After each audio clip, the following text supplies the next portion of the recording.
Gracias, no sabía, perdón.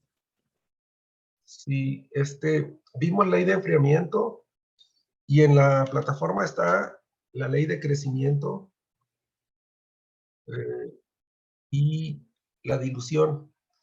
El tema que voy a explicar a continuación es muy parecido a la ley de crecimiento poblacional. Voy a comenzar con una explicación de un fenómeno que se llama decaimiento radiactivo. Ese no lo hemos visto, ¿verdad? No, no lo hemos visto. Mira, Nos quedamos nada más en la ley de enfriamiento. sí, decaimiento radiactivo es un fenómeno nuclear de desintegración de átomos que tienen la característica de ser radiactivos, como el uranio 235, como el plutonio, como todos los elementos químicos que son transuránicos. Eso significa que tienen el número 93 o más en la tabla periódica. Y algunos isótopos de compuestos tales como, por ejemplo, el carbono 14. El carbono que abunda en el planeta Tierra es el carbono 12. El carbono 12 está formado en su núcleo por 6 protones y 6 neutrones. 6 protones y 6 neutrones le dan número de masa 12, o número atómico 12, y a este átomo, que es el átomo más abundante de carbono aquí en la Tierra, lo conocemos como el elemento estable. Pero producto de la radiación cósmica, los rayos que vienen de las estrellas, ¿sí? Esos rayos, como pueden ser rayos gamma, rayos beta, rayos X y otras manifestaciones energéticas del espectro electromagnético, los átomos pueden chocar con esos rayos que vienen cargados de protones y neutrones y, por ejemplo, el carbono puede ganar un protón y convertirse en carbono 13 o puede ganar 2 protones y convertirse en carbono 14. El carbono 14 está formado por un núcleo de 6 protones y 8 neutrones. Ese exceso de neutrones hace que el núcleo del átomo se vuelva inestable, esté como temblando, vibrando las partículas ahí, y de repente, ¡pum!, explota, y en la explosión del núcleo emite radiación del mismo tipo que la que viene de las estrellas, que son rayos gamma, rayos beta, ¿sí?, rayos X, etcétera. Y se destruye el carbono y se forman nuevos elementos como helio, como hidrógeno, como litio. Se producen nuevos elementos de números atómicos más pequeños, ¿sí? A eso lo llamamos decaimiento radiactivo. En la guía viene una foto ahí de una imagen de un núcleo, ¿sí? Y de partículas que salen de los núcleos atómicos. A principios del siglo pasado, un científico norteamericano descubrió que el carbono 14 en el planeta tiene una abundancia como del 0.04%. Y que todos los seres vivos, plantas y animales, en nuestra constitución, en nuestro cuerpo, tenemos moléculas de carbono 14. Nosotros, como seres humanos, tenemos carbono 14. Y constantemente se nos está destruyendo ese carbono. Tenemos cierta radiactividad por consumir compuestos del carbono, ¿sí? Pero así como se nos autodestruye el carbono, lo volvemos a meter al organismo cuando consumimos los alimentos de origen vegetal o de origen animal, porque las plantas absorben el carbono del medio ambiente, igual que los animales. Pues es un ciclo y nuestra cantidad de carbono se mantiene constante mientras estamos vivos. Cuando morimos, dejamos de introducir carbono 14 y empieza el proceso de desintegración. Y en los fósiles, el carbono 14 se empieza a acabar, ¿sí? A un ritmo de la mitad de lo que tengan cada 5.600 años. Si un mamut que comió pastos en su vida, llegó a acumular, por ejemplo, 1 gramo de carbono 14 en todo su organismo, ¿sí? O voy a exagerar, 1 gramo de carbono por cada kilo de hueso. Cuando los antropólogos encuentran ese hueso fosilizado, le mandan a hacer un estudio a un laboratorio para saber cuánto carbono tiene. ¿Sí? Se sabe cuál es la cantidad de carbono que debe haber en el planeta Tierra. Y entonces, por cada 5.600 años que hayan transcurrido de que Mamut murió, la cantidad de carbono se va reduciendo a la mitad. Si tenía 1 gramo, en 5.600 años le van a quedar medio gramo. Y tendrán que pasar otros 5.600 años para que se acabe la otra mitad de lo que queda, o sea, que quede una cuarta parte. Y así, cada 5.600 años, lo que quede se reduce a la mitad. A ese tiempo de desintegración se le conoce como vida media del elemento radiactivo. De esto se dieron cuenta los físicos y enunciaron una ley para este fenómeno, la descomposición nuclear, y esa ley más o menos dice así: la rapidez con que un elemento radiactivo decae, esto quiere decir pierde masa, es proporcional a la cantidad que esté presente en cualquier instante. Si hay mucho elemento radioactivo, muchos núcleos se destruyen, reduciéndose a la mitad en su vida media. Si hay pocos se destruyen, reduciéndose a la mitad en la vida media. La vida media permanece constante. El carbono 14 tiene 5.600 años de vida media. Hay otros compuestos que tienen vida media de algunos días, años, ¿sí? Algunos millones de años, otros segundos y unos más nanosegundos, ¿sí? Por ejemplo, aquí en Internet podemos encontrar alguna tabla de algunos elementos que son radiactivos. Voy a ver si puedo por aquí encontrar esta, ¿no?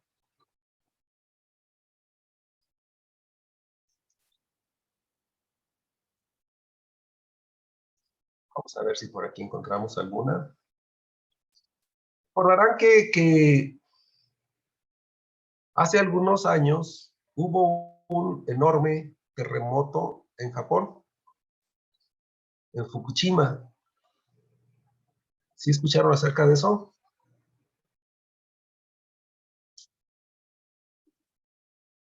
No, profe, yo no, menos.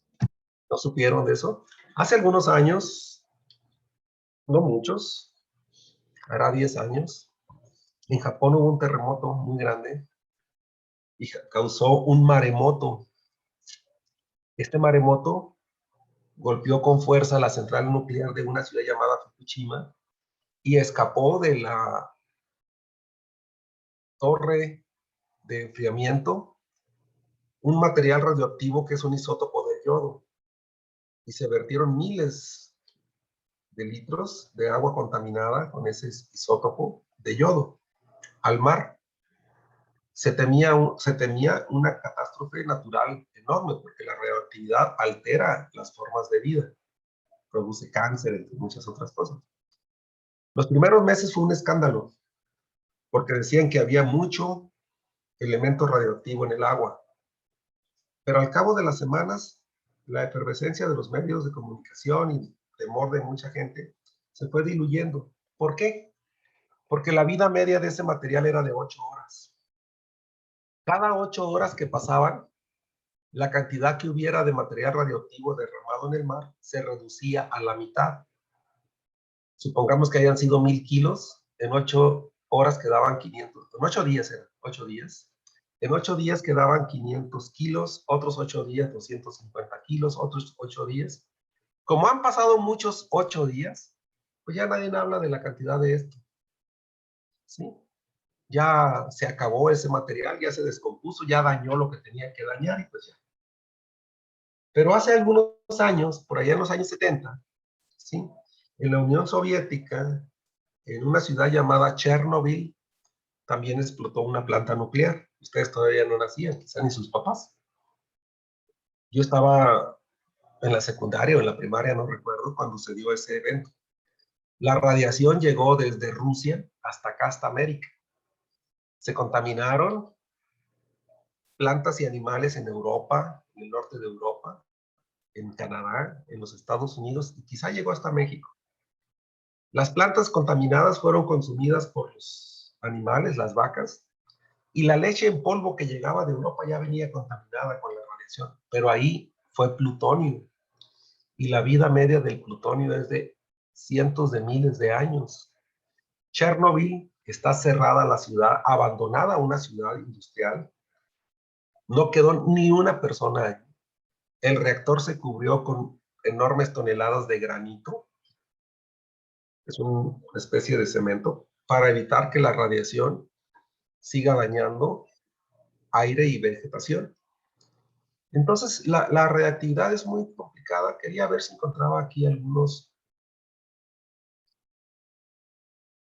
datos de vidas medias, pero tengo puros PDFs aquí de información.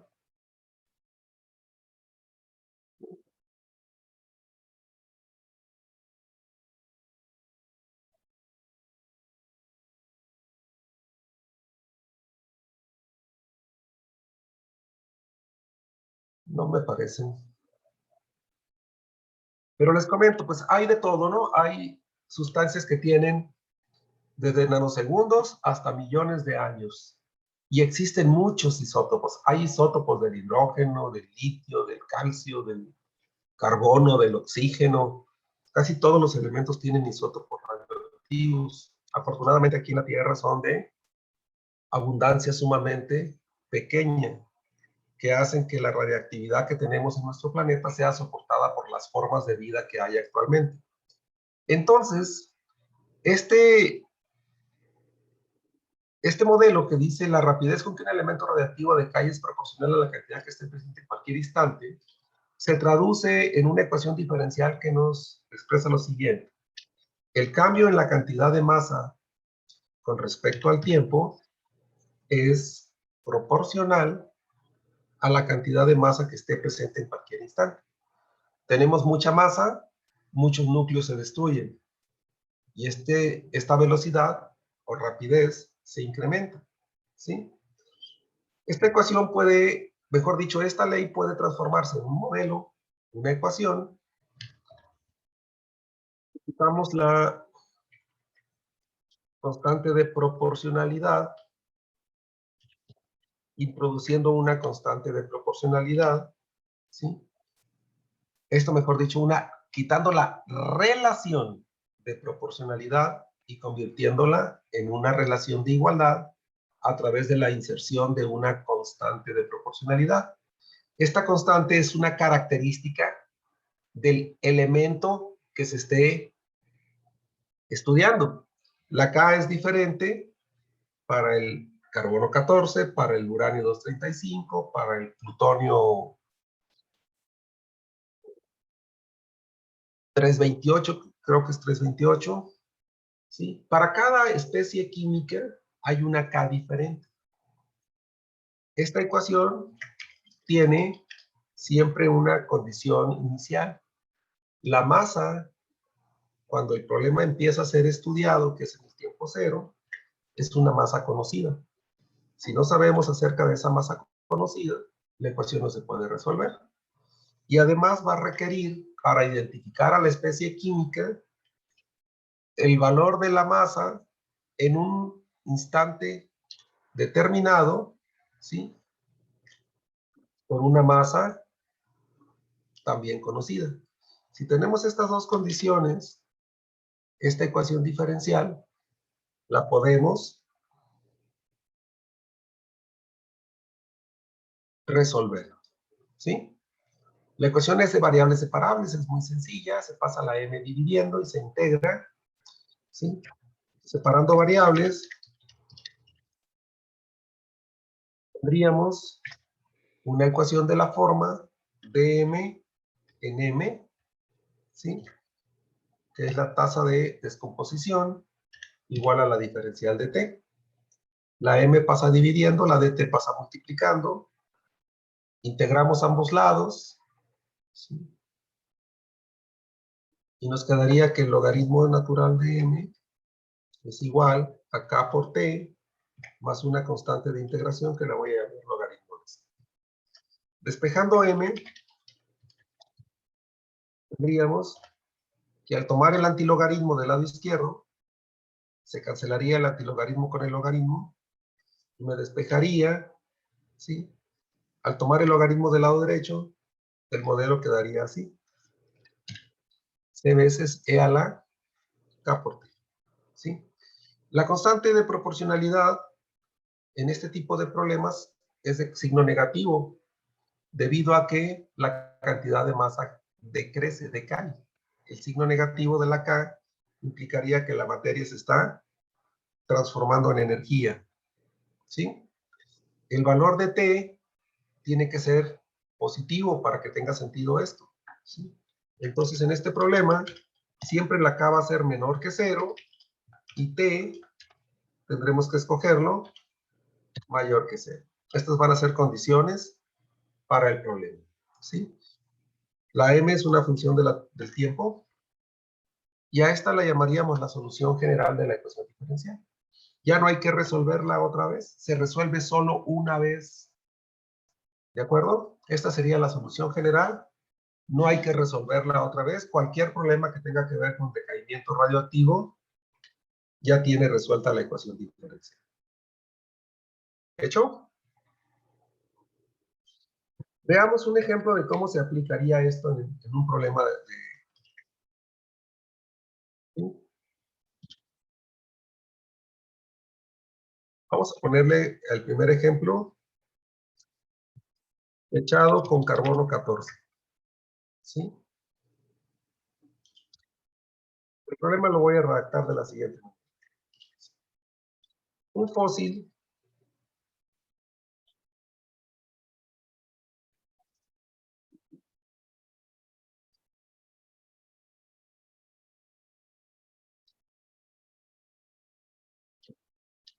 tiene una cantidad de tan solo el 0.8% del carbono 14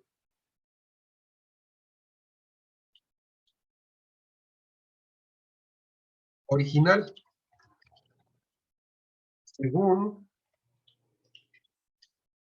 estudios de laboratorio.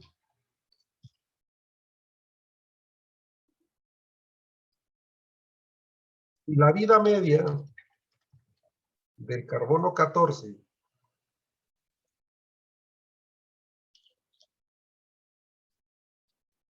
es de 5.600 años. Pregunta,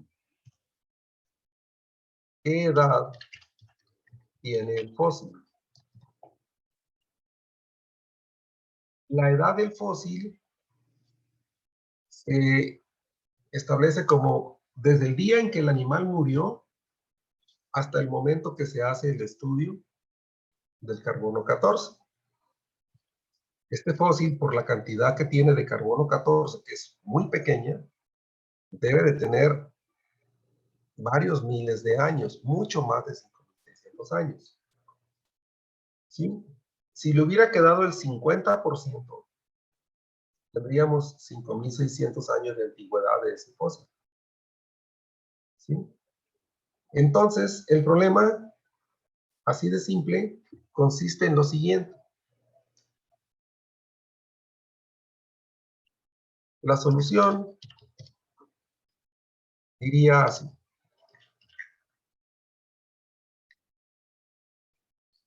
El problema obedece al modelo predictivo que tenemos aquí. Este es el modelo predictivo que es la solución de la ecuación diferencial. No es necesario volverla a resolver porque esta tiene solamente una solución general. ¿Sí? Sujeta, ¿sí? O sujeto a las condiciones siguientes. La masa de carbono 14 en el instante que el animal murió, que es en el tiempo cero. El tiempo cero es el momento en que muere y de ahí en adelante empieza a contar la edad del fósil. ¿Sí? Esa masa debió de ser la masa inicial, que no tengo necesidad de reconocerla o estimarla en este momento. ¿Sí? Y esto de vida media sería esta condición. La masa, 5.600 años después, es tan solo la mitad de la masa inicial que tenía el animal el día que murió. A eso se refiere la vida media. El descubrimiento de este número y de la técnica para estudiar en el laboratorio el residuo de carbono 14 le valieron a ese científico norteamericano, no recuerdo su nombre ahorita, un premio Nobel. ¿Sí?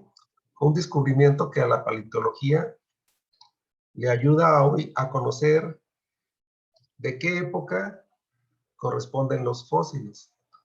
Habrán escuchado, no sé si ustedes han escuchado ahorita, que donde están construyendo el nuevo aeropuerto de la Ciudad de México, han estado encontrando muchos restos de animales antiguos, principalmente mamuts.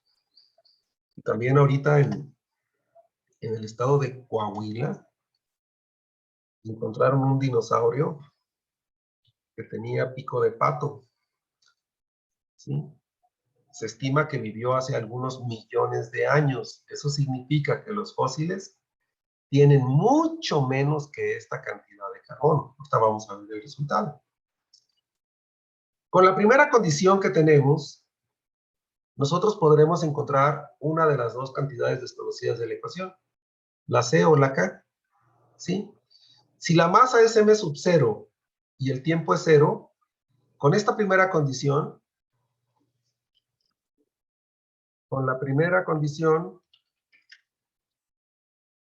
tendríamos lo siguiente. La masa es m sub 0. La sustituyo. Cambio esta m por m sub 0. Y es igual a c por e elevado a la k, y cambio el tiempo por 0. ¿Sí? K por T sería K por 0. Ya lo veo. Y de aquí, con la condición inicial, regularmente en las ecuaciones diferenciales se puede conocer C. Sabemos que E a la 0 es 1. Si E a la 0 es 1, multiplicando a C me queda que la C es igual a M sub 0. Esa constante arbitraria de integración tiene que ver con la cantidad inicial de carbono 14. Por lo tanto, la solución particular sería reemplazar en esta ecuación la C por M sub 0, a lo que llamaríamos solución particular, puesto que la constante de integración ha sido determinada. ¿Aquí me van siguiendo? Sí, profe. Ok. ¿Los demás qué dicen? Sí, profe. Sí.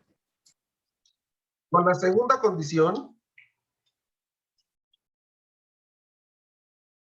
que es una condición que expresa qué cantidad de materia queda en un tiempo mayor que 0, normalmente se conoce la constante K. Esa constante K que vamos a encontrar es única para cada especie química.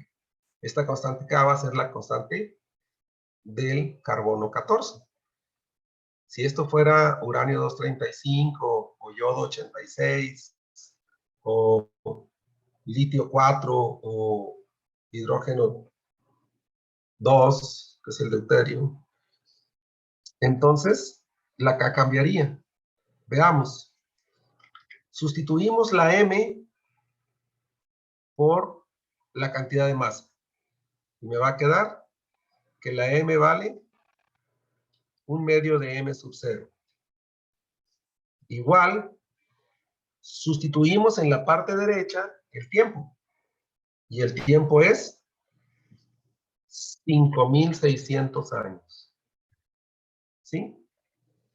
Al hacer esto, la masa inicial, independientemente de cuánto haya sido, no la necesito conocer. Se cancela. ¿Sí? Dando lugar a tener lo siguiente.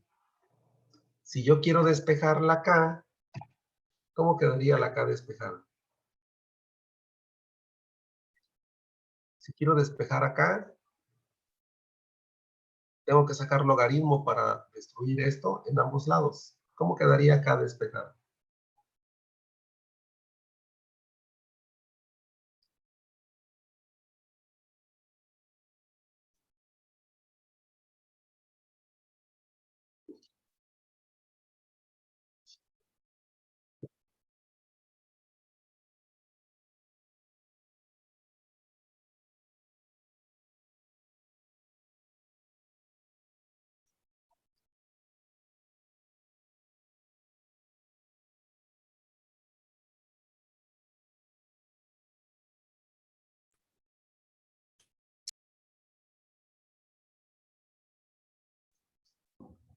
¿No quedaría logaritmo natural de 1/2 sobre 5.600?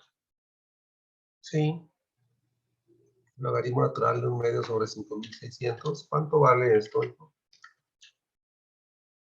¿Con 4 decimales?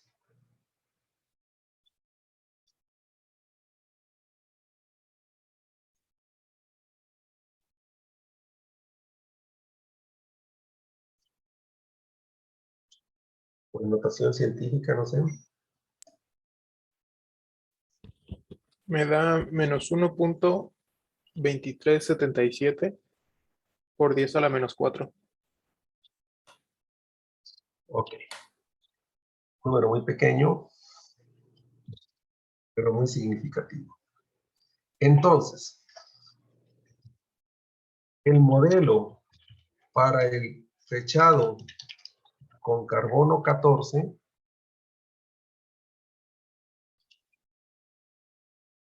es, y agarramos esta ecuación, que es la solución particular, y en el lugar de la K ponemos este número. ¿Sí?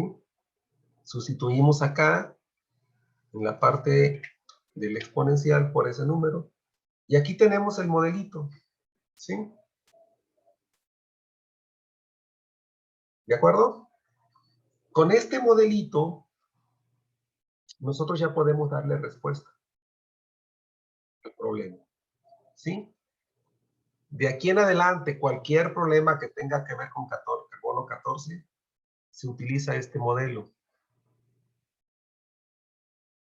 Ya los físicos tienen esta ecuación, ya nomás van a sustituir el dato que les llega del laboratorio. ¿Sí? Entonces, para darle respuesta al problema, diríamos lo siguiente. Si el fósil tiene tan solo el 0.8% de la cantidad inicial de carbono, la cantidad inicial es M0. Tiene el 0.8%. ¿Sí? Entonces, murió hace Y en esta ecuación vamos a sustituir esta masa en el lado izquierdo y vamos a despejar el tiempo. El 0.8 corresponde al 0.008 de m sub 0. ¿Sí? Se divide entre 100 para quitar el porcentaje. Y tendríamos 0.008 m sub 0. Como la masa que queda en el momento en que lo analizan en el laboratorio. Y debe ser igual a lo que tenemos del lado derecho. ¿Sí? La masa inicial sigue siendo no necesaria conocerla. ¿Sí? Lo que hubiérase agarrado como muestra, lo que se hubiera agarrado como muestra, ¿sí? Hubiera dado el mismo resultado porque siempre se va cancelando. Despejen T de aquí, me dicen cómo quedaría T despejada. ¿Sí? Hay que sacar el logaritmo en ambos lados. Se saca el logaritmo de este número, ¿sí? Y se despeja la T. Quedaría el logaritmo natural de 0.008 entre ¿cuánto? Entre menos 1.2377 por 10 a la menos 4. ¿Y cuánto nos da esta división?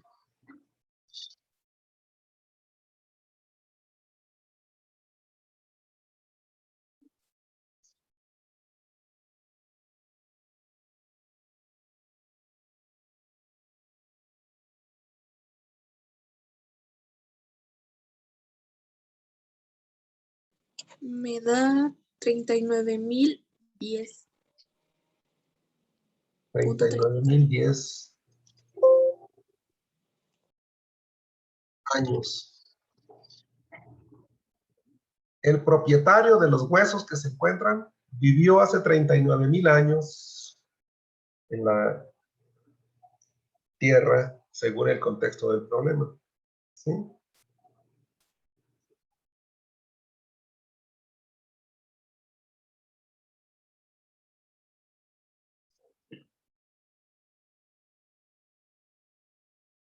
Como pueden ver, no es una cosa muy complicada, nada más hay que tener mucho cuidado en el manejo de las cantidades, los despejes correctos, ¿sí? La interpretación correcta. La respuesta aquí, el fósil tiene 39.000 años de antigüedad. Más o menos 10 años es irrelevante en el tamaño de la cantidad. ¿Se entiende?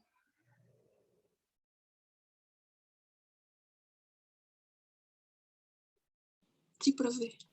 Sí.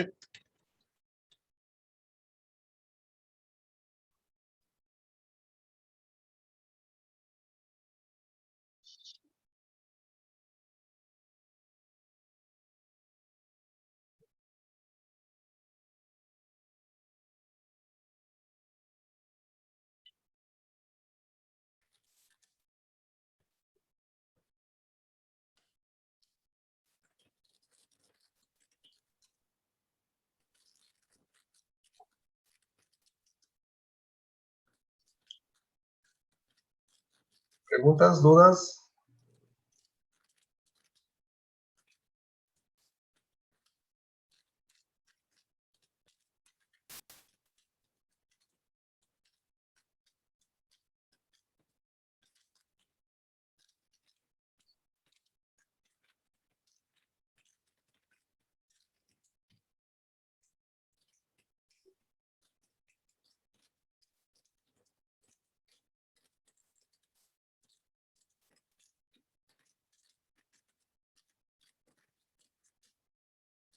No, profe, todo bien.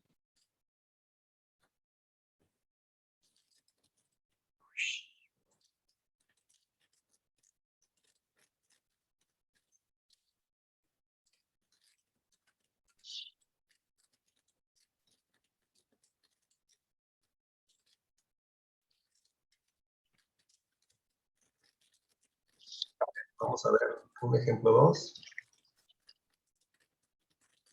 Ejemplo 2.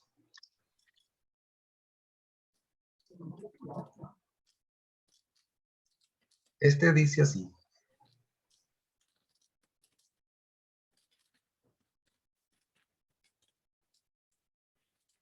Dice, inicialmente, un segundo, ¿sí están viendo la pantalla de Matai? No. No, ya no se ve. Se me quedó congelada ahorita. Ok. Híjole, se cerró.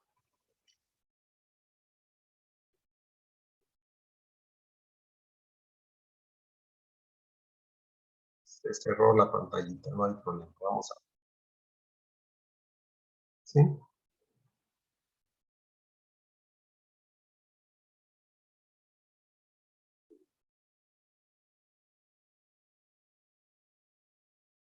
Me dice si están viendo Matai. Sí, Sí. ya se ve. Sí, profe. Ejemplo 2. Dice así. Inicialmente había 100 miligramos de una sustancia radiactiva. ¿Sí? Después de 6 horas, la masa disminuye un 3%.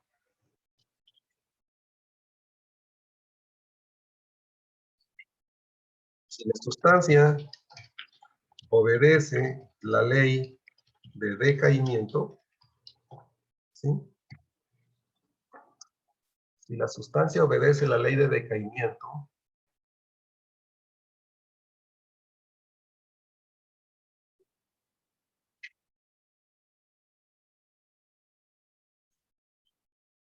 determine cuánta sustancia queda transcurridas 24 horas.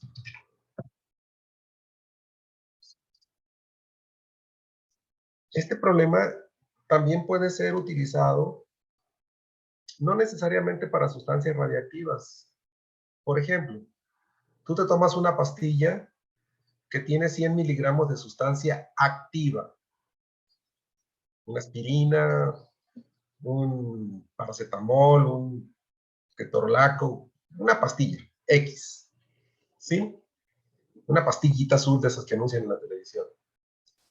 Después de 6 horas, de estos 100 miligramos, algo se consume, ¿sí?, en el organismo.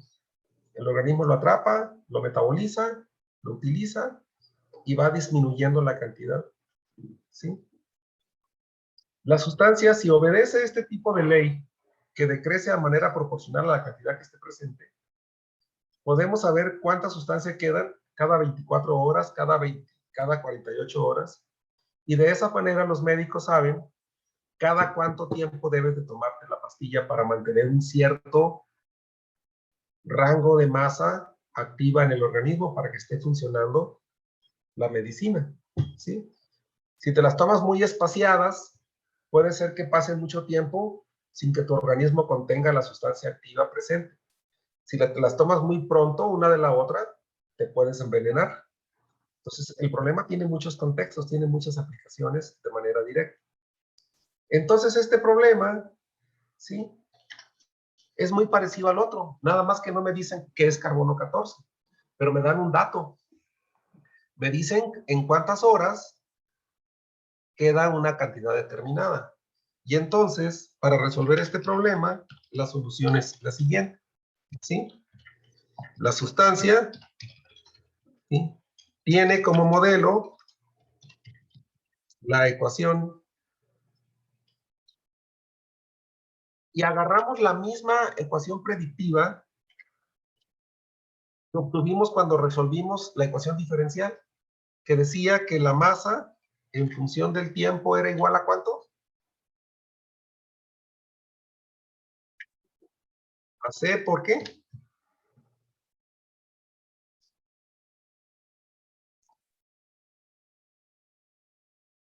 Por KT. Esa sería la ecuación predictiva. ¿Bajo qué condiciones está especificada esto? Que la masa inicial, o sea, en un tiempo cero, ahora me dicen que son 100 miligramos. Otro dato que me dan es la masa 6 horas después. ¿Es de cuánto, chicos?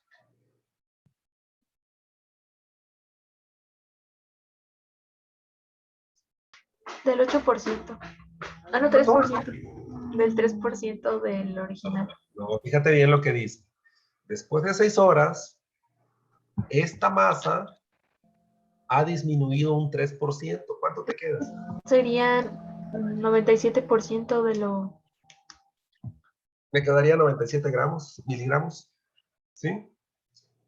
Los 3 miligramos se han destruido en 6 horas.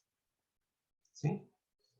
La pregunta que te hacen aquí es, ¿cuánta masa hay cuando transcurren 24 horas? ¿Sí?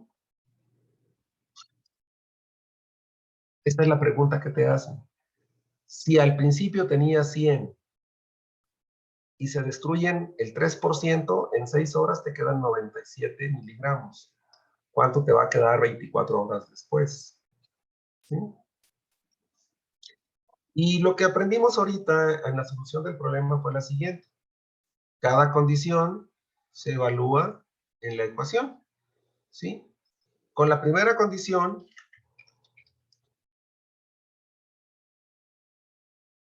tenemos lo siguiente. La masa es de 100 cuando el tiempo es de 0. Sustituyendo en la ecuación tendríamos que 100 es igual a C por E a la K por 0. ¿Sí? De aquí despejamos C y nos damos cuenta que la C es la masa inicial. Lo mismo que hace rato. Hace rato quedó que C era M sub 0. ¿Sí? De esta sustancia, si yo hubiera tenido 100 kilos, en 6 horas también se hubieran destruido el 3%. Si hubiera tenido 100 toneladas, en 6 horas también se destruye el 3%. ¿Sí? Esa es una característica de los elementos radiactivos. Con la segunda condición,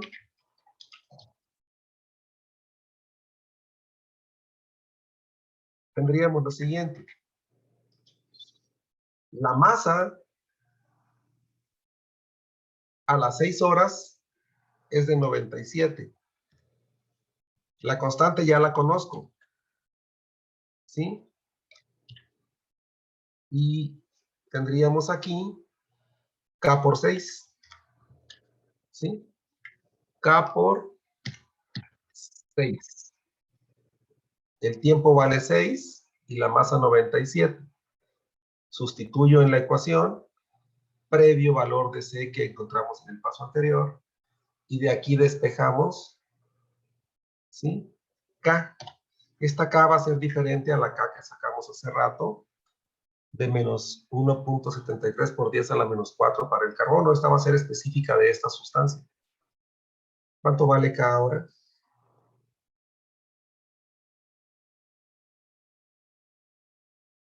Despejándola sería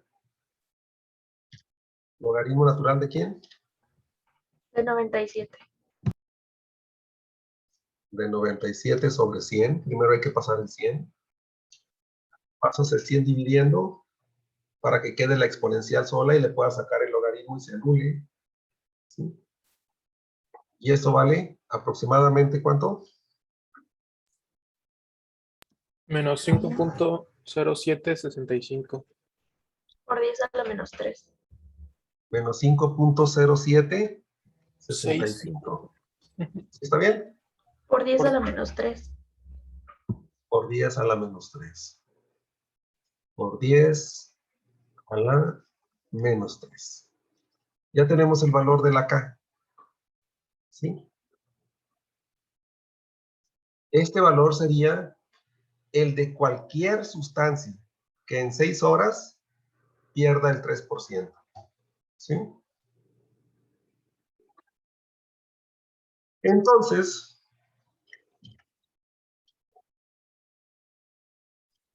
pasadas 24 horas, tenemos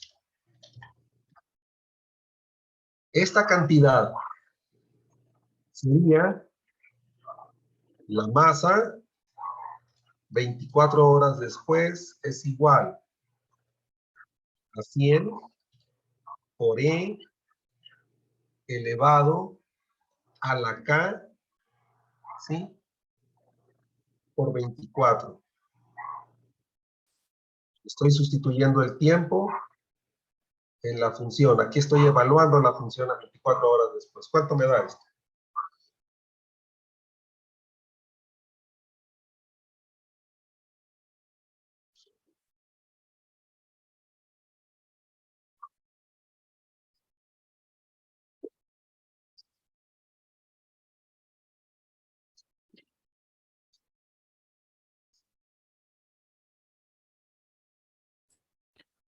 A mí 88.52. 88.52. No sé, mis compañeros. ¿Le doy otros dos decimales? Igual, profesor, 88.5293. Ujú. ¿Ok? Me da lo Esto mismo. sería miligramos, ¿sí? 88.5293 miligramos. Trato de explicar aquí que el proceso no es lineal.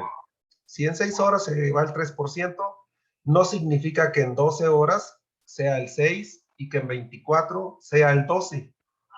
El procedimiento no es lineal. Lo que se ha destruido es el 11.48%.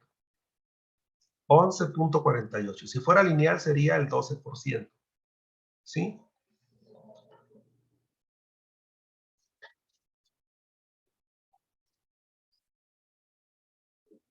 ¿Entendido?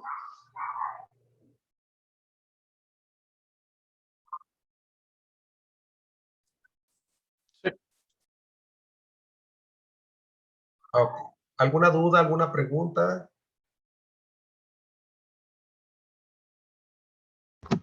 No, profe, está bien. Ok.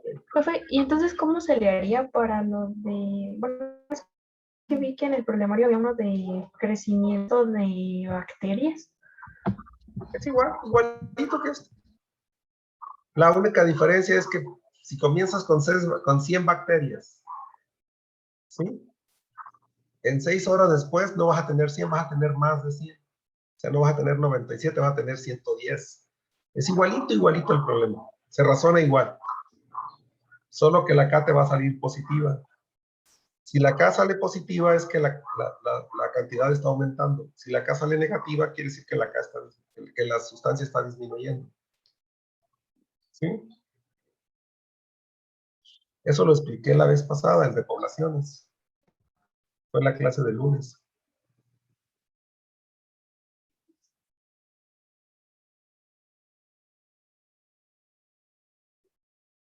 Voy a presentar una situación distinta. No sé si ya copiaron. Me dicen si ya copiaron para cambiar de pantalla.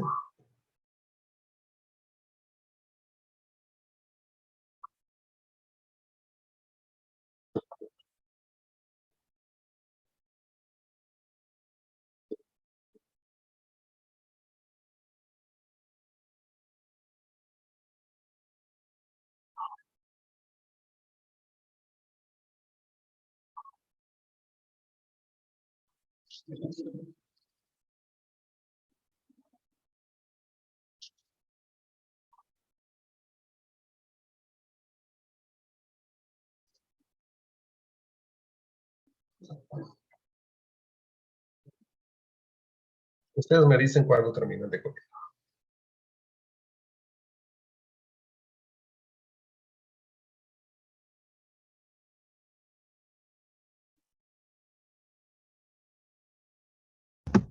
Yo ya acabé, profe. ¿Alguien falta? Andrés, Ansel. profe, yo también ya lo terminé de copiar. Ansel, ¿qué significa Ansel? Nunca lo había escuchado ese nombre. No sé, profe, así me pusieron mis papás. Reclámales, hijo, reclámales. Sí, pues es que como mi papá se llama Anselmo, pues ya le dije, no, pues también me hubieran puesto así. ¿Para qué Ansel? ¿Para qué lo recortan? Pero pues ya ni modo. Sí, yo tengo una hija que se llama Exia Nayeli. ¿Cómo, perdón? Exia Nayeli. Exia. Como Alexia, pues también le recortaron ahí. Como Alexia le quitamos algo. Sí. Sí, así también me pasó igual. Ah, pues dice, gracias por ponerme un nombre, papá, que cada vez que lo digo tengo que deletrearlo. Sí, yo también, porque cuando digo Ansel me dicen Ángel o Axel. Entonces ahí es un problema para que Sí, sepan. dice, gracias por ponerme un nombre que cada vez que lo tengo que decir, lo tengo que deletrear para que lo puedan escribir. Sí. Ok. Muy bien, muchachos. Vamos a ver otro ejemplo, a ver si me alcanza el tiempo. El siguiente ejemplo está interesante y trata de lo siguiente. Voy a compartirles la pantalla de Office. Lo estaba redactando hace rato para explicárselos. Vamos a ver de qué trata. Se llama principio de Torricelli para el vaciado de tanques. ¿Sí? Tanques donde se almacene un fluido, un líquido principalmente, ¿sí? Pueden ser de muchas formas diferentes. Los más comunes son en forma de cilindros, ¿sí? Pero los hay de formas esféricas, como la bola del agua que tenemos aquí en la ciudad de Celaya. Los hay en forma de conos. Los hay en forma de cilindros acostados y otros cilindros verticales. Algunos cilindros que están acostados en los extremos tienen la forma esférica, como las salchichas esas que llevan el gas en los contenedores, en los camiones, ¿sí? Que es un cilindro circular recto con dos semiesferas en los lados. Esas enormes pipas que transportan. Hay muchas formas de generar un depósito para llenarlo de agua. Entonces, un tanque con cierta forma está inicialmente lleno de agua hasta una altura H determinada. El tanque tiene un orificio en la parte inferior, cuya área es A pie cuadrados, el área del orificio. Si se abre o se destapa el orificio y el líquido cae libremente, ¿sí? Empieza a salir. La razón volumétrica de salida, que es el cambio de volumen con respecto al tiempo, será proporcional a la velocidad de salida y al área del orificio. Cuanto mayor altura tenga, más energía potencial está almacenada en la columna de agua, ¿sí? Y cuanto mayor sea el tamaño del hoyo, con mayor velocidad va a salir, ¿sí? Y eso hará que salga mayor cantidad de sustancia. O sea, el flujo sería más grande. Esta ecuación diferencial fue estudiada por un físico italiano de nombre Torricelli y descubrió que la rapidez con que un fluido abandona un tanque por un orificio es proporcional al área del orificio A y a la velocidad de salida del líquido. La constante K está asociada con la forma del orificio. Si el orificio es en forma de círculo, en forma de cuadrado o rectángulo, o en forma de triángulo, ¿sí? El orificio puede tener diferentes formas, muchas formas, ¿sí? Para resolver esta ecuación diferencial, se requiere conocer la forma geométrica del tanque y la forma geométrica del orificio. Y para modelar, el interés es conocer la altura de agua en el recipiente, cuánta agua hay, medida en altura, y cuánto tiempo tarda en vaciarse. Ese es el interés de este problema. en cuánto tiempo se vacía el tanque, ¿sí? Y en qué tiempo tenemos determinada altura. Cuando el tanque está muy lleno, la velocidad es muy alta. A medida que se va vaciando, empieza a salir con menos fuerza. Esto lo habrán visto si en su casa tienen un contenedor para el agua purificada con una llavecita. Cuando el contenedor del agua está lleno, tú le abres a la llave y sale con mucha velocidad. Y cuando ya se está acabando el agua en el depósito, tú le abres a la llavecita para llenar tu vaso y sale un chorrito con poca velocidad. ¿Han experimentado eso en casa?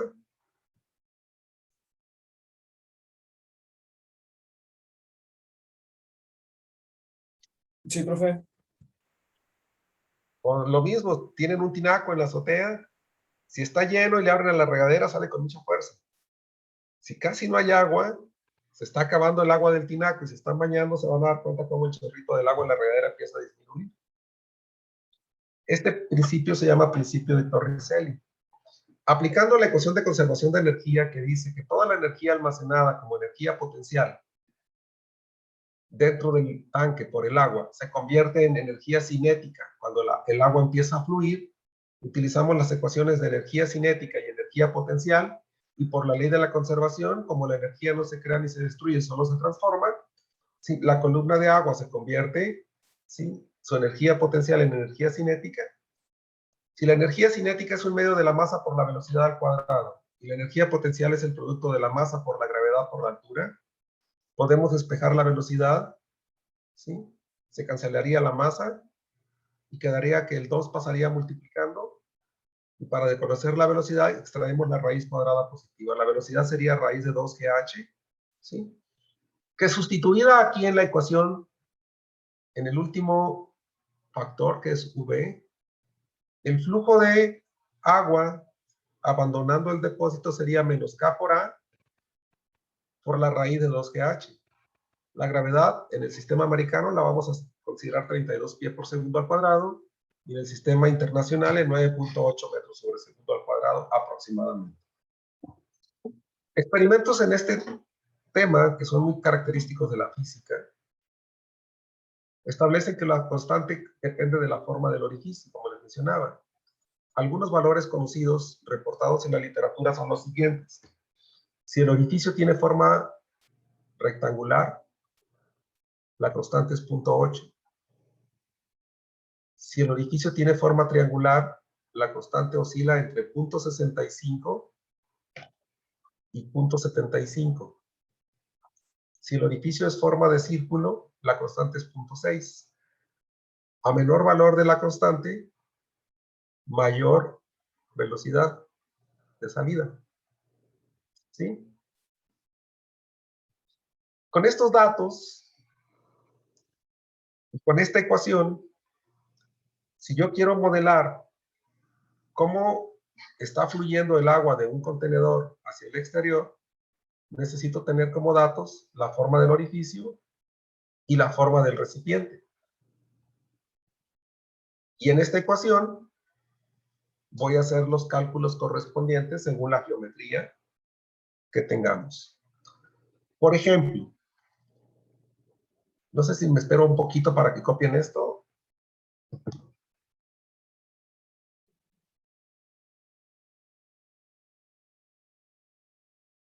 Sí, por favor, profe.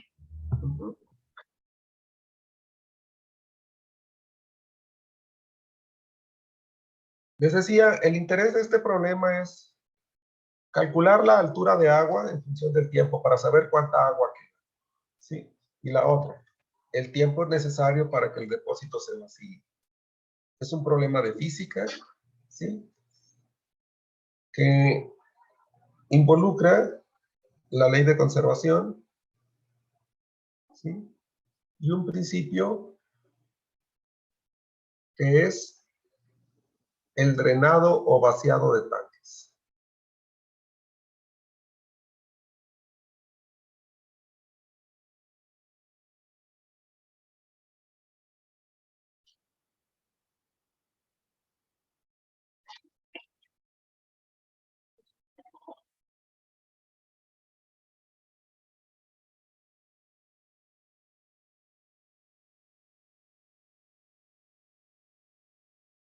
Y el problema sería el siguiente. Un cilindro circular con 10 pies de altura y 4 pies de radio está lleno de agua.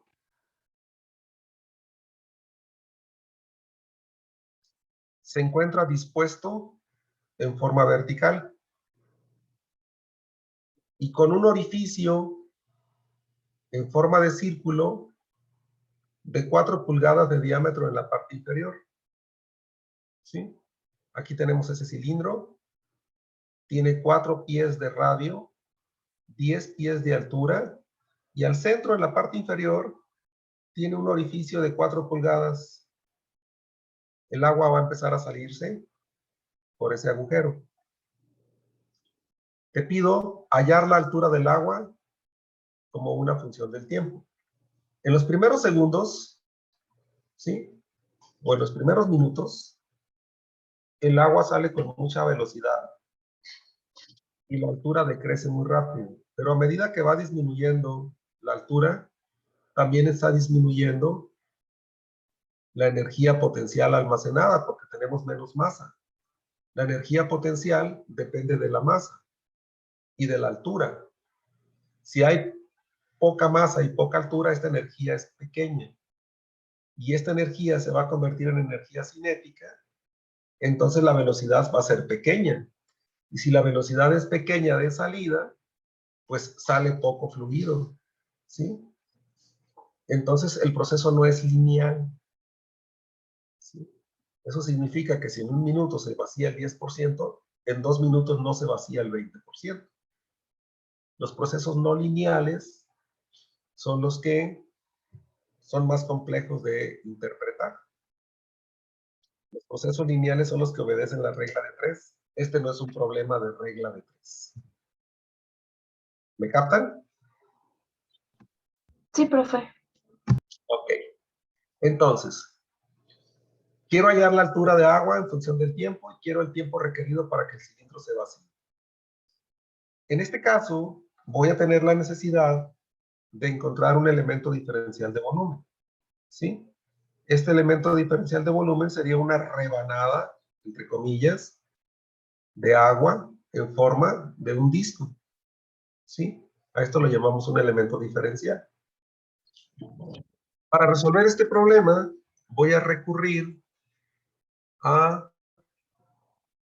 mi editor de ecuaciones, ¿sí? Y voy a tomar algo de la información que tenemos aquí. Tenemos esta ecuación diferencial. El cambio de volumen con respecto al tiempo es proporcional al área del orificio por la raíz de 2GH, ¿sí? La voy a escribir aquí. El cambio de volumen con respecto al tiempo es proporcional al área del orificio por la velocidad que se calcula como la raíz de 2 veces G por H. Con las siguientes condiciones, ¿sí? Que en un tiempo cero, la altura es igual a 10 pies, ¿sí? Cuando el tiempo es cero, la altura es igual a 10 pies. Esta es una condición inicial del problema. Porque el ejercicio me lo manifiesta. ¿Sí? Me dicen que están viendo ahorita, por favor, no voy a estar yo hablando más. Estamos viendo el archivo de Word. El archivo de Word, ¿verdad? Sí. Voy a compartir la pantalla porque voy a estar cambiando de pantalla. Entonces, me paso al editor y tengo esto. El cambio de volumen con respecto al tiempo es menos K por A por la raíz de 2GH. La condición inicial, les decía, es en un tiempo cero, la altura de agua es de 10 pies. Como estamos hablando de pies, ¿qué valor le corresponde a la gravedad?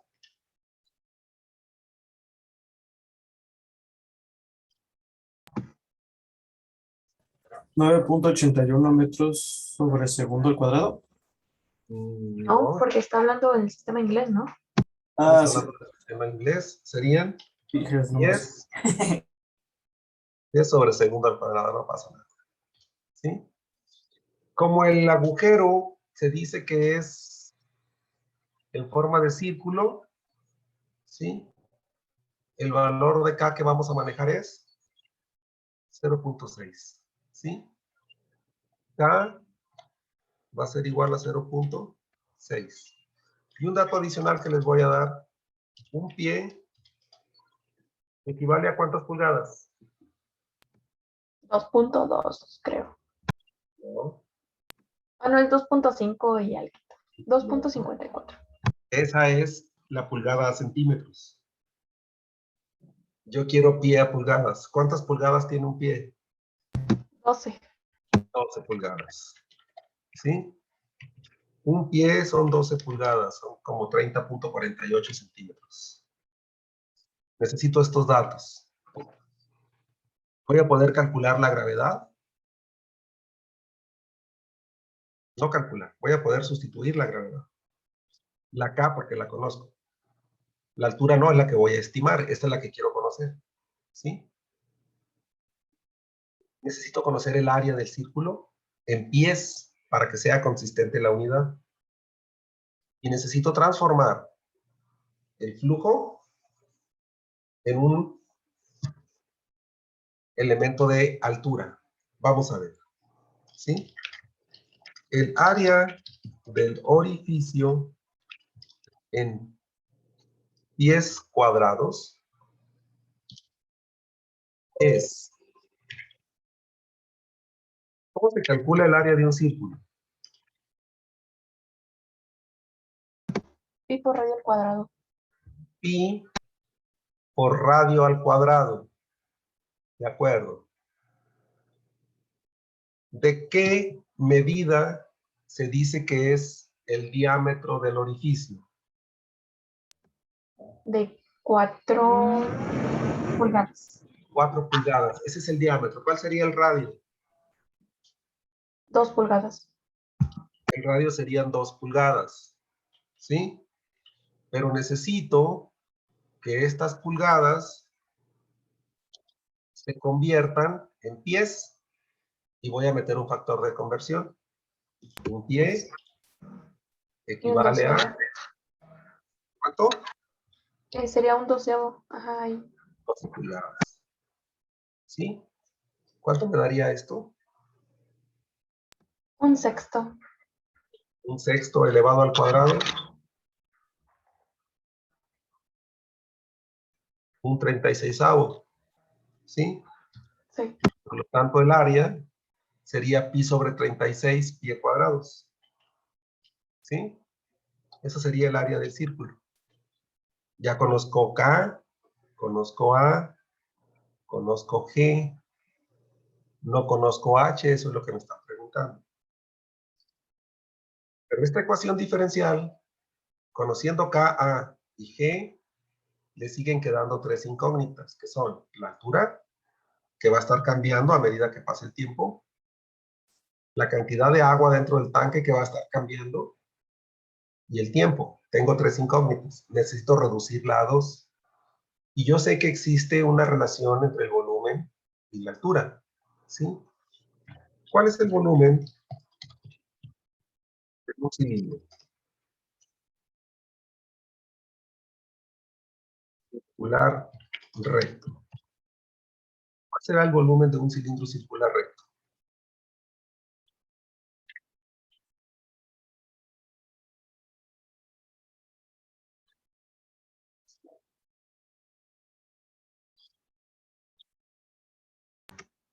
Es 2 veces la circunferencia. Bueno, 2 veces.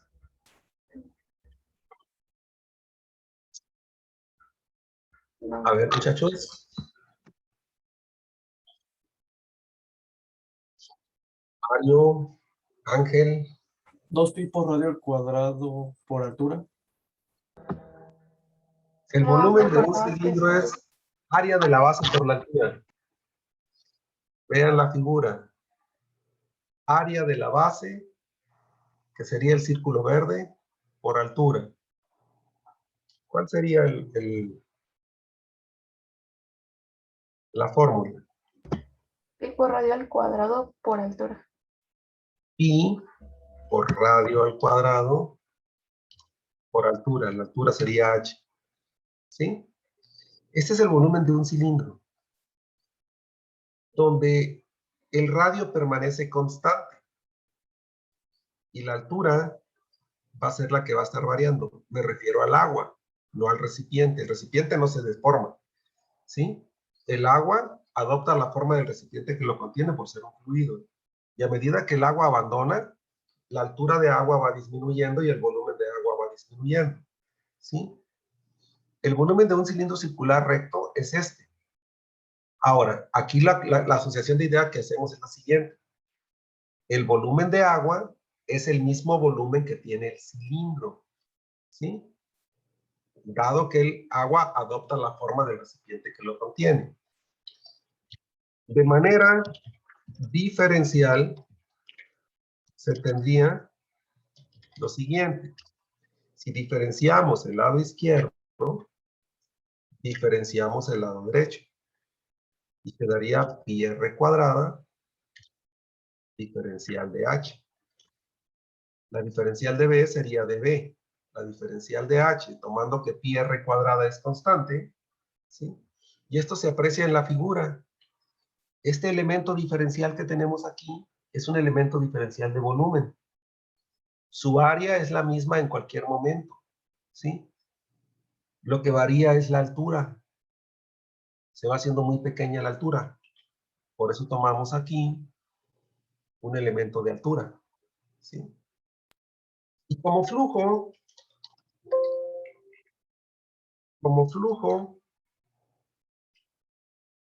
de agua, esta ecuación se escribiría de la siguiente manera. Como flujo es por unidad de tiempo. El flujo es el volumen por unidad de tiempo. Entonces, esto sería dB en dt y esto sería dH en dt, ¿sí? Como flujo de agua es el elemento de volumen entre elemento de tiempo. Metros cúbicos por segundo es flujo. Metros cúbicos es solo volumen, ¿sí? Yo quiero hacer que la altura cambie con respecto del tiempo. Entonces voy a tener lo siguiente. Sustituyendo en la ecuación diferencial, voy a tener lo siguiente. dB en dt, ¿sí? Se va a cambiar por pi r cuadrada de h en dt. Igual, ¿sí? K la vamos a cambiar por menos 0.6, que la conozco. A la voy a cambiar por pi sobre 36. Es esto. Multiplicando a la raíz de 2 por 32 por h. El 32 es la gravedad, ¿sí? Y el radio, ¿de cuánto está especificado el radio en la ecuación? 4 pies, ¿sí? 4 pies. Entonces, este radio lo vamos a cambiar por 4 pies. Y me queda una ecuación diferencial donde nada más tenemos a h como incógnita. H como incógnita. Siempre está en la ecuación diferencial, esta es la incógnita. Como función del tiempo. ¿Sí? Se darían cuenta que la constante pi la podemos anular en ambos lados. ¿Sí? Y que esto me quedaría como, si no me equivoco, dH sobre dt, ¿sí? Igual a ver si me ayudan por favor, 32 por 2. 64. Le sacas raíz, 8. 8. 8 lo multiplicas por menos 0.6.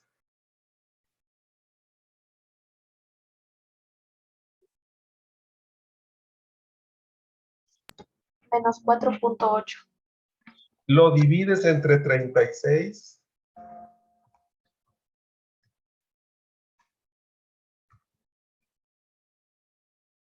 $0.33. Y lo sigues dividiendo entre 16, porque esto pasaría dividiendo. Entre 16. Ujú. Este 16 pasaría dividiendo. 8.33 por 10 a la menos 3. 8.33 por 10 a la menos 3. ¿Alguien lo confirma, aparte de la señorita? Yo, profe. Sí, está bien. Y aquí quedaría h, que es esta h, elevada ¿a qué potencia? A la 1/2. A la 1/2, porque está dentro de la raíz. ¿Sí? Quitamos el radical y ponemos la potencia 1/2. Y esta ecuación es una ecuación diferencial en variables separables. ¿Sí? La vamos a integrar. Para esto, esta h a la 1/2 la pasamos del lado izquierdo y pasaría como h a la menos 1/2. ¿Sí? H a la menos 1/2 pasa dividiendo por DH. Y del lado derecho me quedaría menos 8.33 por 10 a la menos 3 por dp. Integramos ambos lados de la ecuación. ¿Sí? Le aplicamos el operador integral en ambos lados. Y tenemos lo siguiente.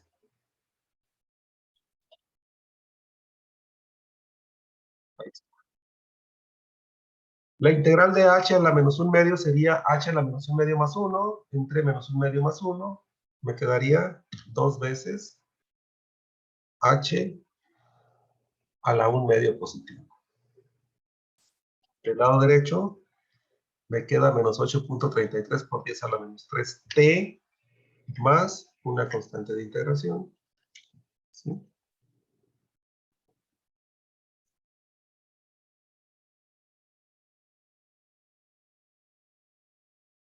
Si despejamos h, esta quedaría dependiendo de la variable t y sería menos 4.167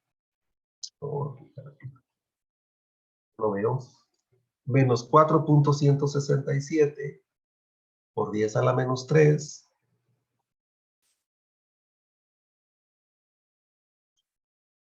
por t más c y todo esto, ¿sí? Elevado al cuadrado. ¿Sí? El 2 pasa dividiendo a este número. Si divide a la constante el 2, esto sigue siendo constante. ¿Sí? Le podría llamar C1. ¿Sí? Una constante 1. Como es indeterminada, toda operación de suma, multiplicación, división o exponente con una constante sigue haciendo la constante, no la altera. ¿Sí? Aquí está el modelo para conocer nuestro trabajo. Ahora, la condición inicial dice, cuando el tiempo es igual a 0, la altura es de 10 pies. Si sustituimos esto en la ecuación, la altura la cambiaríamos por 10, ¿sí? Y el tiempo por 0. El tiempo valdría 0, entonces este término quedaría así. 0 más la constante al cuadrado nos permite despejar la constante. ¿Cuánto valdría la constante, chicos?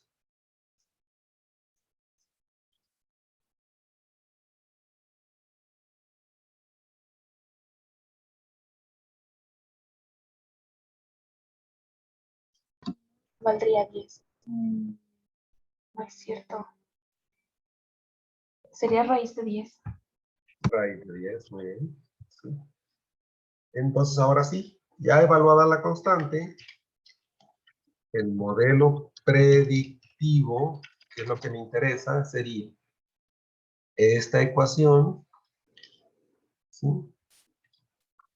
Donde la C vale raíz de 10, sería nuestro modelo predictivo. Con esta formulita podemos saber qué altura tiene, ¿sí? El recipiente, el agua en el recipiente. ¿Qué altura tiene el agua en el recipiente? ¿Sí?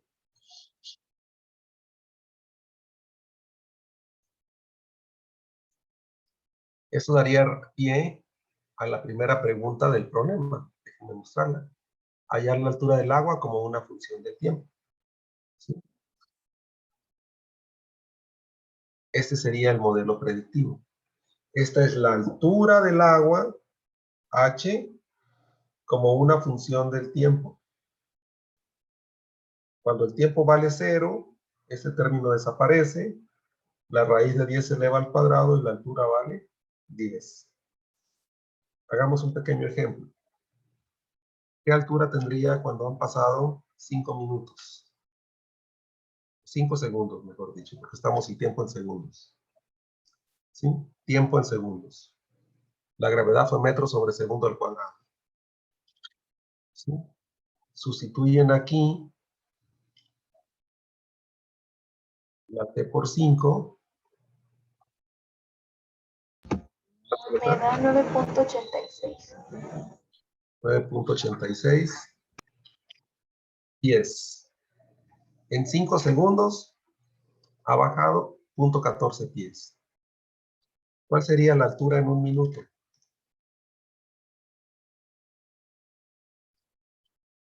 Sería este caso donde el tiempo sea 60 segundos. Me da de 8.48. 8.48 pies. ¿Sí? Si quisieran conocer la altura en 90 segundos, pues hacen lo mismo, ¿no? En esta ecuación, si sustituyen el 90 y les da un número negativo, quiere decir que el tanque ya se vació hace rato. Me da 7.76. 7.76. ¿Sí? Si quisiéramos saber, como lo preguntan en el inciso B, ¿sí? Tiempo de vaciado ocurre cuando. ¿Cuál sería la condición para saber que el tanque está vacío? Pues cuando la altura es 0. Cuando H es 0, ¿verdad? Si la altura de agua es 0, quiere decir que ya no hay agua. Entonces, en esta ecuación,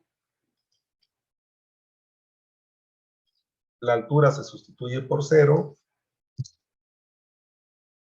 se despeja el tiempo.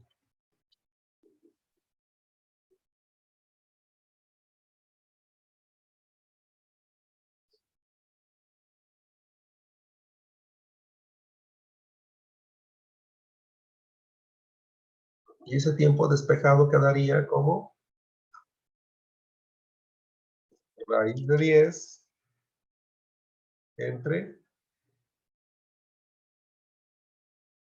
4.167. Para despejar, sacan raíz cuadrada de ambos lados. La raíz de 0 sigue siendo 0. Esta cantidad pasaría sumando al lado derecho y quedaría la pura raíz de 10. Despejando, dividimos entre el coeficiente del tiempo. ¿Y esto me da cuánto? Aquí es por 10 a la menos 3, ¿verdad, hijos? Sí, es por eso la menos 3.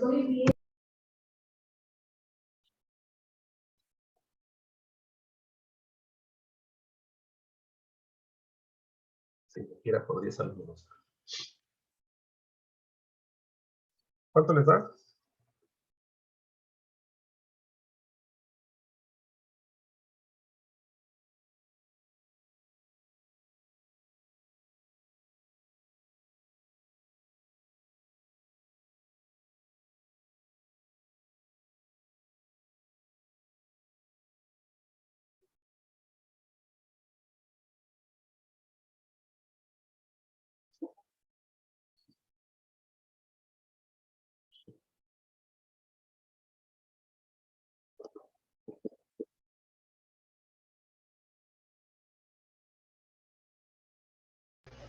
$758.88.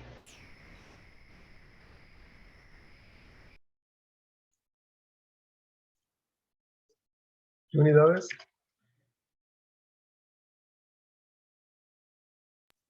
En segundos. Segundos. Le tomará este tiempo en vaciarse el tanque. ¿Sí? En los primeros 60 segundos se fue casi el 91%.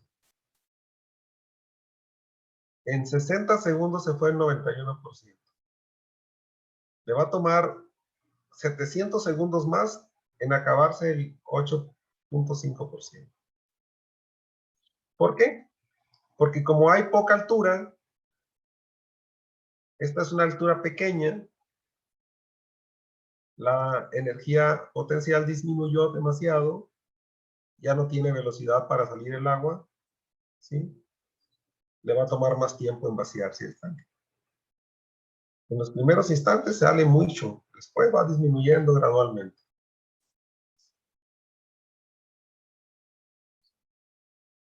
¿Alguna duda?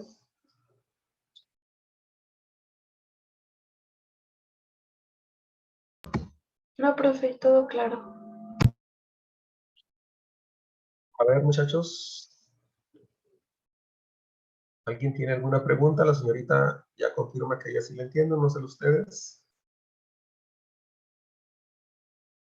La parte complicadita, en caso de que hubiera, por ejemplo, en lugar de que fuera un tanque cilíndrico, que fuera un tanque cónico, un tanque esférico, implicaría en esta parte,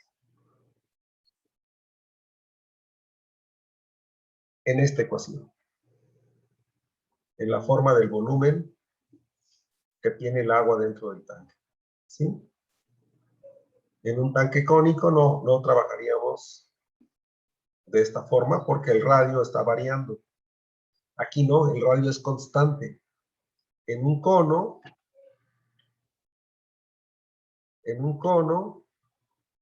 me dicen si están viendo un cono ahorita. Dice el cono. En un cono el radio está variando. Estaba haciendo la figura porque quería formar un ejemplo. A medida que va disminuyendo, el cono tiene variabilidad. Entonces, el elemento de volumen se estaría viendo de la siguiente forma. Ya con eso termino la clase. Nomás les dejo ese dato. ¿Sí? Déjenme abrir otra pantalla para escribir un poquito. Es medio batalloso aquí el procedimiento de las figuras. Si tuvieran un cono que tuviera un agujero aquí, el área del agujero no es problema. Si te dice que tiene 4 pulgadas, pues el área sería la misma que en el otro, ¿no? Esta área sería la misma. Pero el elemento diferencial, el que agarraríamos aquí para hacer el estudio, si el cono tiene un radio R y aquí el radio ha disminuido a R minúscula, y si tiene una altura H y aquí ha disminuido a una altura H, ¿sí? A diferencia del cilindro, que el radio que está aquí se conserva a lo largo de toda la altura ¿sí? Aquí no, aquí hay variación del radio. Entonces podemos hacer un dibujito que exprese más o menos esto.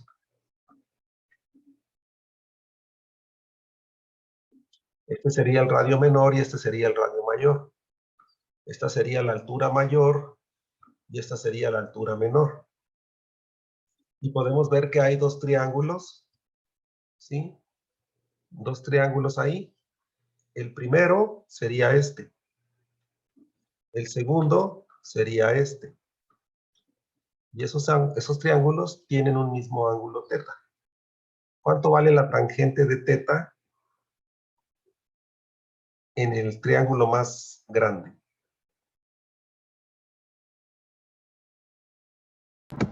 Mide lo mismo en ambos triángulos.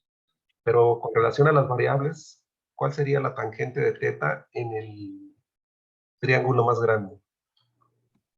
R sobre H. R mayúscula sobre H mayúscula. Cateto opuesto sobre cateto adyacente. Y en el triángulo más pequeño, la tangente de teta sigue siendo la misma, porque es el mismo ángulo. ¿Cuál sería la tangente de teta?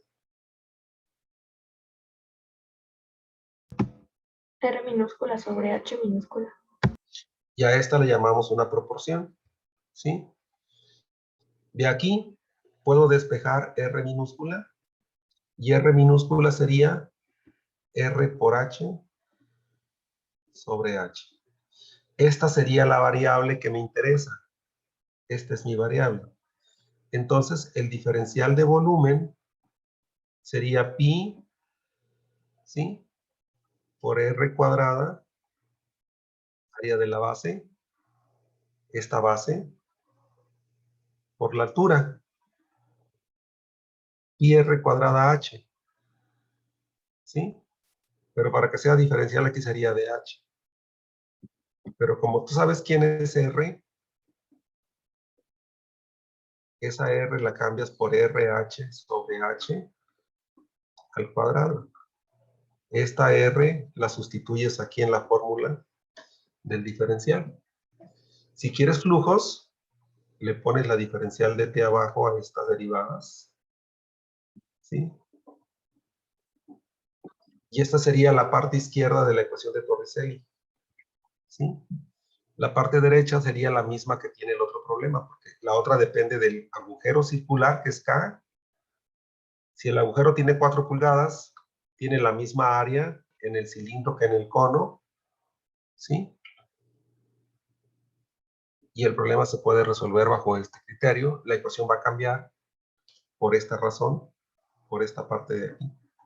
Ya la R no fue constante. La R es variable y depende de H. Entonces todo lo que tenemos se convierte en H, porque H es la variable que me interesa conocer. Si el tanque fuera media esfera con un agujero aquí abajo, pues eso también estaría disminuyendo, pero ya no en forma de triángulo. Ahí sería más complicado. Habría que meter ecuaciones de circunferencia. Y si el tanque fuera de media luna, ¿sí? Que fuera un cilindro cortado a la mitad, con un agujero aquí abajo, sería diferente la geometría. Cada problema depende de la geometría del tanque. ¿De acuerdo? Les comento esto para que vean que las ecuaciones diferenciales tienen una variedad muy grande de aplicaciones. Podríamos llevarnos todo un curso viendo puras aplicaciones, ¿sí? Pero no se preocupen. Para eso tienen las materias de especialidad. En las materias de especialidad van a haber puras ecuaciones diferenciales de fenómenos como estos. Lo que yo quiero que recuerden y sepan es, cuando están resolviendo la ecuación diferencial, déjenme pasarme acá, cuando resuelven la ecuación diferencial, cómo integran y cómo le evalúan las condiciones para conocerse. Esta es la parte que les proporciona este curso. Entender la teoría de los fenómenos se encargarán las materias de especialidades. Ustedes van a llevar una materia de mecánica de fluidos, van a llevar una materia de transferencia de calor, una transferencia de momento, y cada una de esas materias, después de ecuaciones diferenciales, Son puras aplicaciones de las ecuaciones diferenciales. Afortunadamente, la mayoría son de variables separables, fáciles de integrar, pero sí requieren mucho marco teórico. Y ese marco teórico está dado en este tipo de cosas. ¿De acuerdo?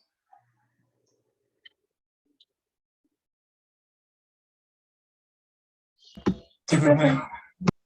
Muchachos, pasen un bonito fin de semana. Pónganse a estudiar fuerte. Quiero que todos pasen este parcial. No quiero reprobados. El que repruebe me lo voy a llevar a pistear. ¿Cómo ven? No, profe, no, ¿qué quiere que pasemos? Si aguantan unas 8, ¿Es premio o castigo? no, Sí, es que sí, ya no sé si, confundió. Es premio. no sé si te estás confundiendo. Yo dije ir a pistear. Los voy a llevar a la pista del Xochipile a ver si aguantan 8 vueltas corriendo. Depende si es en la noche o en el solazo. No se vayan a confundir, no confundan la palabra pistear con ir a pistear en la pista, ¿no? De correr y 8 vueltas. Chicos, les mando un abrazo, cuídense mucho, pórtense bien como yo y nos vemos el lunes en la clase y a las 7 empiezan su examen. ¿Les parece? Sí, profe, gracias. Ándele pues, pórtense bien, hasta luego, chicos. Nos vemos, profe, cuídese. Igualmente, muchachos.